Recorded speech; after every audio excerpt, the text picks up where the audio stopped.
okari ndimuvopo Ndi muope Shavani, muope the cyclist, mureri wa rukanyakanya from Jubilee Mall Hammanskraal usvika Mpepu Plaza. Rwendo rwanga rukho ḓo thoma nga dzi 6 dza August nda fhedzisela Mpepu Plaza nga dzi 9 dza August. Ndi tshi nga ri ndi khombela thikhedzo ya vhathu vhoṱhe vhatevheli vha muope the cyclist, vho ramabindu vhoṱhe. Ndi tshi nga ndi khombela thikhedzo ya vheiwe uri ḓuvha ḽa u swika Mpepu Plaza ḽi vhe ḓuvha ḽavhuḓi na musi ndi khou tshimbila hanefha lwendo lwanga lu vhe lwendo lwavhuḓi.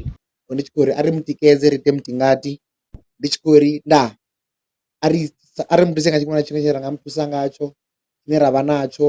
Dzi nga vha maipfhi a ṱhuṱhuwedzo, dzi nga vha zwiṱukuṱuku zwine ra nga mu ṋea zwone uri mushumo u tshimbile, uri zwoṱhe zwi itee. So ndi tshi khou ri nda a ri lwe na u tambudziwa ha vhanna na vhana.